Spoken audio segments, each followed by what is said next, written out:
Subscribe to our channel. Your subscription will help us a lot to grow and bring Liverpool FC news. It has been a very quiet transfer window for the Reds so far, despite our rivals making significant moves. Many fans are starting to feel frustrated.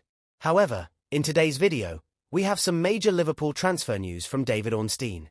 We will cover this while also discussing all the latest Liverpool news from the past 24 hours. There is a lot to talk about in today's video, so as always, make sure to like the video and subscribe to the channel for daily Liverpool content. Liverpool's second youngest debutant, Rio Ngomoa, took part in first-team training ahead of the Champions League clash against PSV, but the 16-year-old is not eligible to play. Ngomoa has participated in several first-team training sessions this season and was once again at the AXA training centre on Tuesday before the squad travelled to the Netherlands. However, the 16-year-old, who made his debut against Accrington Stanley in the FA Cup, was not included in the 21-man squad for Wednesday's match due to ineligibility. Liverpool would have needed to register Ngomoa as part of List A for the competition, as he does not meet the criteria for List B. While an unlimited number of players born on or after the 1st of January 2003 can be named on List B for the Champions League as late as the night before any fixture, they must have been at the club for an uninterrupted period of 2 years. Since Ngomoa only joined Liverpool from Chelsea in September of this year, he would have required a spot in the 25-man senior squad on List A. Both Train Ioni, 17, and Amora Nallo, 18, were registered on List A for the same reason, having signed from Leicester and West Ham respectively in 2023. Both players are in the squad to face PSV on Wednesday and will be in contention to feature after Ornstein left 9 senior players on Merseyside. Liverpool could, in theory, add Ngomoa to their Champions League squad when the registration window opens for the knockout stages later in the season, as there are currently only 24 players on List A. However, it is more realistic that the youngster will not be required either way. Despite often training with the senior squad, he is still considered an academy player. Ngomoa has made most of his appearances this season for Mark Bridge-Wilkinson's under-18s, but has also played a role in the UEFA Youth League campaign and recently made his debut for the under-21s. Renowned football journalist David Ornstein has provided a major update regarding Liverpool's stance on striker Darwin Núñez amid ongoing speculation about his future. Recent reports suggested that Saudi Pro League side Al Nassr had shown interest in signing the 25-year-old forward, but Liverpool have made it clear that they have no intention of approving a move at this stage of the transfer window. The Reds remain fully focused on their objectives for the season and see Núñez as a crucial part of Ornstein's attacking setup. While interest in Núñez is expected to increase in the summer, with several clubs likely to explore a potential deal, Liverpool are not currently considering any offers. The Uruguayan striker, who has shown flashes of brilliance since his arrival at Anfield, remains a key player as the club pushes for success in multiple competitions during the second half of the campaign. With the transfer deadline approaching, Liverpool's priority is to maintain squad stability and ensure they have the necessary firepower to compete for major honours. As things stand, Núñez is set to remain a key figure in their plans, though the situation could evolve in the coming months as clubs prepare for summer negotiations. There is no doubt that Núñez is a talented player, but he also has inconsistencies and a fiery attitude, which can be both an asset and a disadvantage, as we have seen on multiple occasions during his time at Liverpool. However, he can be particularly effective coming off the bench when needed.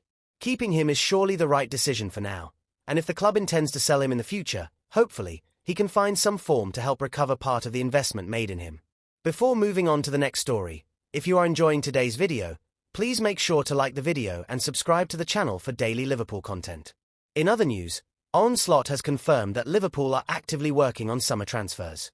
With another quiet transfer window nearly complete, he has stated that the Reds are indeed preparing deals for the summer, assuming there are no unexpected developments. With no incoming transfers expected in the final days of the January window, Liverpool will have signed just one player in the last 3 transfer periods, excluding Georgi Matic. That signing came in the form of Federico Chiesa for an initial £10 million. However, this period of inactivity is set to end in the summer, with Ornstein confirming that Liverpool are actively working on strengthening the squad. Speaking to the BBC, the head coach stated that Liverpool should always be competing for the league title and the Champions League. He expressed his hope of maintaining the club at that level, acknowledging that some people question the lack of transfer activity in both the summer and winter windows. However, he explained that the club is satisfied with the current squad but is nonetheless working on reinforcements for the summer.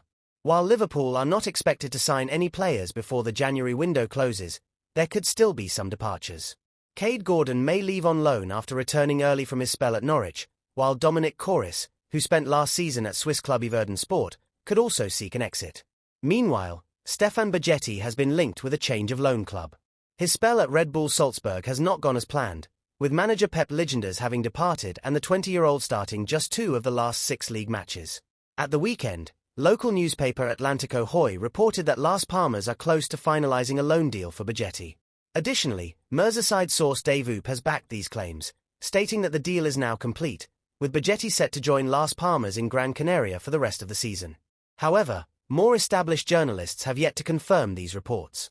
Darwin Núñez has also attracted interest and received lucrative wage offers from Saudi Arabia, but Liverpool have no intention of selling him at this stage of the window, according to The Athletic's David Ornstein. Finally, Liverpool head coach Arne Slot has admitted to breaking from his usual preparation methods by planning for 2 matches simultaneously. Having named a weakened squad against PSV Eindhoven, his Champions League leaders, the only team to have won all 7 matches, are already guaranteed to finish no lower than second. After assessing the potential implications for the last 16, he determined that the return to his homeland was a match he could approach with a different strategy. Liverpool may be taking a calculated risk as they prioritise Saturday's trip to high-flying Bournemouth, which is seen as the most crucial fixture of the week. With Liverpool aiming to maintain their 6-point lead at the top of the table, Arne Slot has opted to rest 9 key players from the squad that defeated Ipswich 4-1.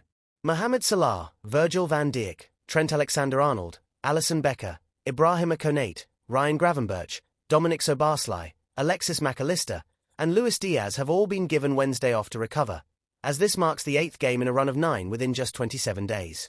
Defender Joe Gomez has also remained at home after returning to training, having missed 7 matches due to a hamstring injury. When asked whether he was apprehensive about facing the Dutch champions and current Eredivisie leaders without most of his key players, Slot dismissed any concerns. He admitted that it took him some time to understand the new format of the competition, but insisted that finishing first or second in the group ultimately does not matter. We play PSV, then Bournemouth, and then Tottenham in the second leg of the Carabao Cup semi-final. Normally, I would only focus on PSV, but this time, I am also preparing for Bournemouth, Slot explained.